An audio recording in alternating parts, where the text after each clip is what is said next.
Nós vamos dar continuidade à leitura do livro, capítulo 12, parte 2, egoísmo. E nós vamos tratar agora da terceira área em que o egoísmo se manifesta. A terceira área em que o egoísmo se manifesta é o dinheiro.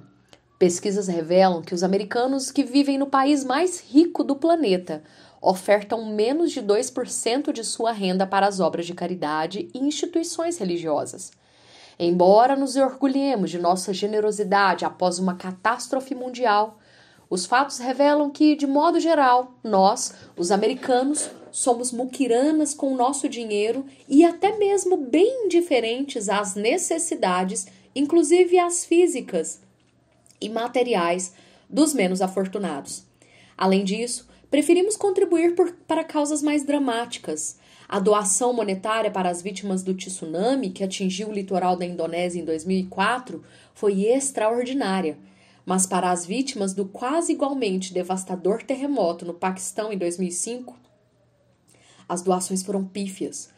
Esse assunto é importantíssimo para os cristãos.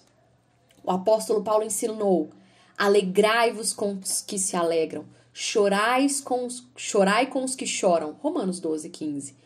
O apóstolo João perguntou: quem, pois, tiver bens do mundo e, vendo seu irmão em necessidade, fechar-lhe o coração como o amor de Deus pode permanecer nele?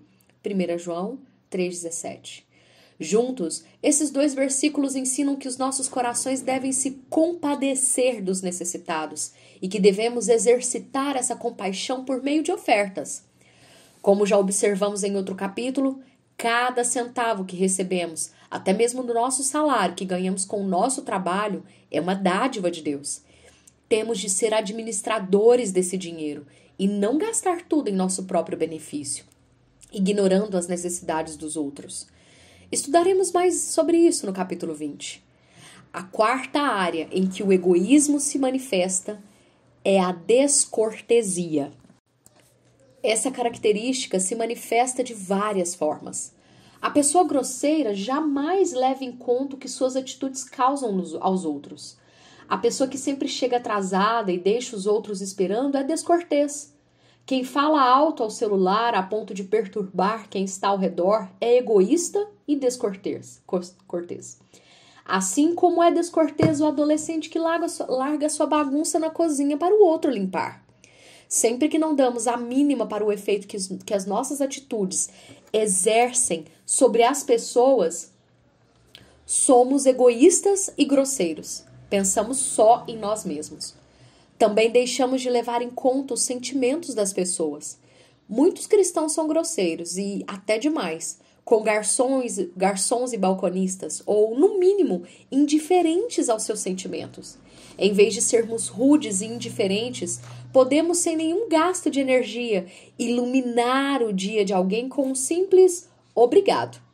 Da mesma forma que devemos cultivar o hábito de agradecer a Deus, devemos praticá-lo uns com os outros. Em casa, um simples muito obrigado dito a outro membro da família produz muito efeito. A pessoa cuja atitude é falo o que penso, dou a quem doer, é egoísta e grosseira. Esse tipo de gente nem considera a possibilidade de outra pessoa sentir-se envergonhada, humilhada ou magoada. Sua única preocupação é dizer o que pensa. Devemos buscar não apenas os nossos interesses, mas também o dos outros. Se ampliarmos o significado de interesse e abarcarmos, como acho que Paulo fez, as necessidades e preocupações dos nossos semelhantes, veremos que a pessoa altruísta sempre equilibra suas necessidades e preocupações com as de terceiros. Por outro lado, o egoísta não é só indiferente às necessidades alheias, como espera que as pessoas satisfaçam suas necessidades e desejos. Essa forma de egoísmo é vista nos casamentos em que cada cônjuge acha que o outro deve atender às suas necessidades e em que cada um não pensa em como servir o outro. O nosso maior exemplo de abnegação é o Senhor Jesus Cristo, que, embora fosse rico, se tornou pobre por amor de nós, por amor a nós, para que por intermédio de sua riqueza nos tornássemos ricos, conforme 2 Coríntios 8, 9. Paulo nos incentiva a cultivar essa mesma atitude, conforme Filipenses 2:5. Um dos exemplos mais notáveis que o mundo já viu, tanto de egoísmo quanto de abnegação, ocorreu à época da peste bubônica, que assolou a Europa em 1348, causando a morte de cerca de 40% de sua população. A peste se espalhava tão rapidamente que, quando alguém era infectado, geralmente a família toda também morria. Assim, por muitas vezes, os familiares se mudavam de imediato e deixavam o doente morrer sozinho. Muitos padres cuidavam dos enfermos e moribundos e também acabavam morrendo. Alguns padres se recusavam a ajudar. Foi dito sobre aquela época que os melhores padres morreram e os piores continuaram vivos. Viver de modo abnegado provavelmente não custará a nossa vida, mas nos custará alguma coisa.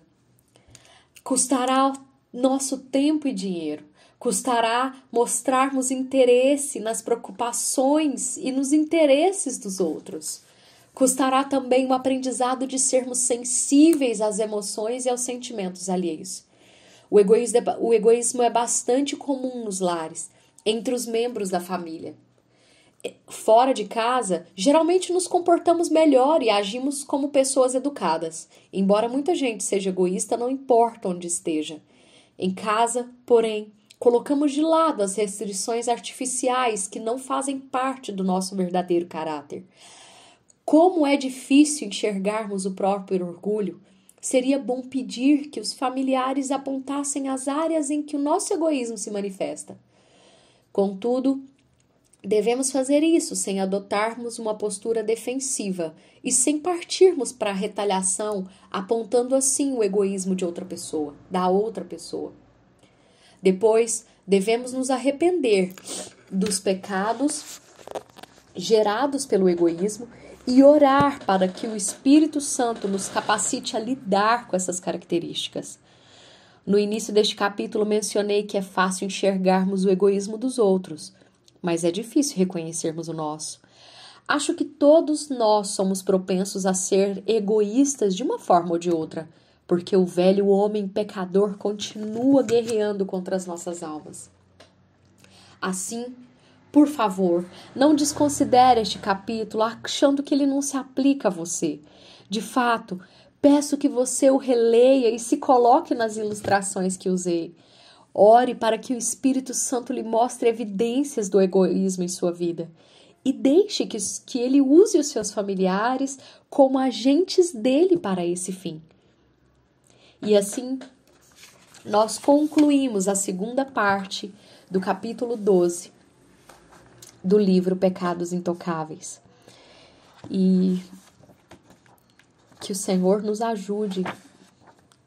Eu já comentei antes sobre isso, acho que não tem nada. Eu sou tão suspeita para falar porque eu gosto tanto desse livro.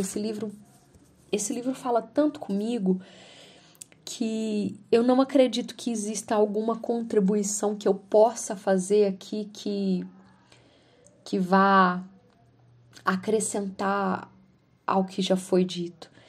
E porque o autor escreveu com muita maestria. E só me resta orar e pedir ao Senhor que nos ajude a identificar o pecado do egoísmo, a identificar todos os outros pecados sutis